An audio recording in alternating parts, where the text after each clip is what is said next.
I want to say welcome to another lesson, solving linear inequalities, applications, benchmark number 4.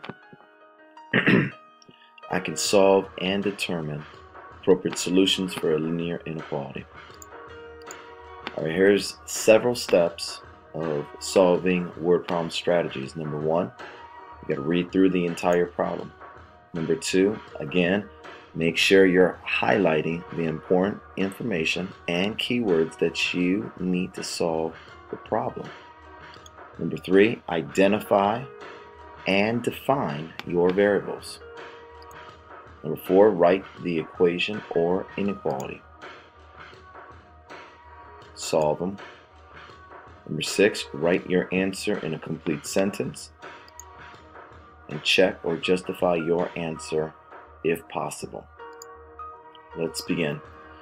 So what we want to do with this first example is we want to write and we want to solve an inequality to represent the relationship between 8 less than the product of -3 and a number is greater than -26. We want to go ahead and graph the solution and check our answer. So let's begin. 8 is less than, what is it less than? The product, which is multiplication, you're correct, -3 and a number. So let us make the number x. So it's going to be -3 times x, which is the product, and it's going to be 8 less than that, so -3x minus 8, and your inequality says it's greater than -26. So here's our greater than symbol, -26. So now we set up our equation. Now we want to go ahead and solve our equation. Let's add 8 to both sides. Let's drop down -3x. Let's drop down the greater than sign. Let's drop down -18. Let's divide both sides by -3. And because we're dividing by a negative, it's going to be x is less than 6. So at 6, it's going to be an open circle. It's going to go less than 6. I think the hardest part about a problem like this is, again, you have to read it and you have to write that equation, or in this case an inequality. And check your work. Any value that's less than 6, not including 6, is your solution set. So we're checking it at 5, and this inequality holds true. Alright, good. Again, if you have any questions, press pause. You can email me. You can ask me questions in class.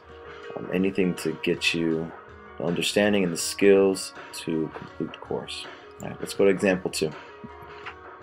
Alright, take a second to read this to yourself.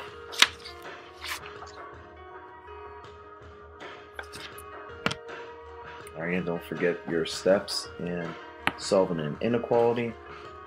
Alright, let's begin. Alright, example 2. Connor went to the carnival with $22.50.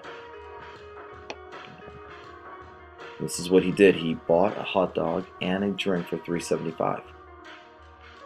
That's a flat rate, and the drink only cost $3.75. And he wanted to spend the rest of his money on the rides, which cost $1.25 each. What is the maximum number of rides that he can buy? Right, so let us, again, let's figure out, what are they asking for? What is your variable? It gives it away right here in this question. What is the maximum number of ride tickets? So let R be your ride tickets. This will be your variable that changes, so we don't know how many rides he can have. Now also, what's a little interesting about this problem is that the word maximum. you would think maximum is greater than, but in this case it's going to be less than. It's going to be the opposite of what they're asking for. So let's set this up. $375 flat plus the cost of the rides, which is $125 per ride. It's going to be less than the $22.50. Even though it says maximum, this is going to be, we're not going to surpass the $22.50 mark. All right, so let's set up our equation. $375 for the food, $125 per ride, less than or equal to $22.50. We got to solve this equation. It's minus $375 on both sides. Drop down to $125 R. That represents your ride tickets. It's going to be $22.50 minus the $375, which gives you $18.75, and divide both sides by $125. So the maximum number of ride tickets that Connor can ride is 15 tickets. All right, and there it goes. Example number 2. All right, are we good? Okay, make sure you're copying down all the notes. Make sure it makes sense to you. You can pause this at any moment. You can write some notes down on the side for clarification. Again, communicate with me in person, in your Gmail, so that you get a better understanding. Okay, example 3. Stan earned $7.55 per hour plus an additional $100 in tips waiting tables on Saturday evenings. He earned $160 in all. Okay, to the nearest hour, what is the least number of hours Stan would have to work to earn this much money? Okay. Again, if you don't fully understand it, read it again. He earns $7.55 per hour plus an additional $100 in tips, and he earned altogether $160. So how many hours? What's the least number of hours Stan would have to work to earn $160? Again, quite tricky. Let us make H represents the hours Stan has to work. It's going to be his tips plus his hourly rate, which is $7.55 per hour. And what's going to throw us off a little bit is when you read the sentence to the nearest hour, what is the least? You would think it's a less than sign. At least, it's always, again, with the word problems, it's always going to be flipped around. So it's going to be a greater than equal sign.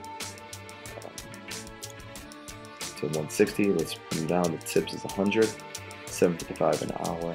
And let's solve this inequality. Minus 100 on both sides. 755 H greater than 60. Let's divide both sides by 755. You're going to get yourself your H, 7.9. So what does that mean? He could work at least 8 hours to earn 160 hours. If he works 9 hours, he'll make over the 160 mark. But to make at least 160, he needs to work 8 hours. All right. Okay, let's finish this up. Example 4. Brenda has $500 in her account. Every week, she withdraws 40 for her expenses.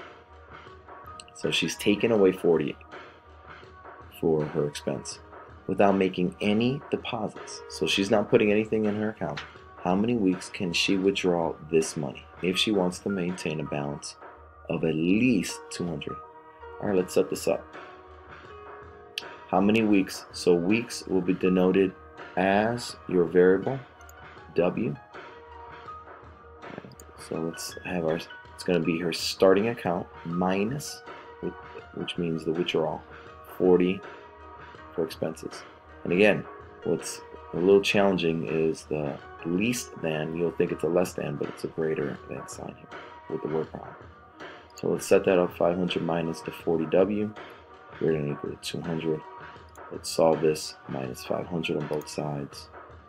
Drop down to negative 40W greater than or equal to negative 300. Divide both sides by 40 negative, And don't forget to flip the inequality. So the weeks that Brenda withdraws money has to at least be 7.5 weeks. Right, so Brenda can withdraw $40 from her account for 7 full weeks and still have $200 in her account. Right? You did awesome. Now you can begin your independent practice. Again, let me know if you have any questions, and good luck on the lesson.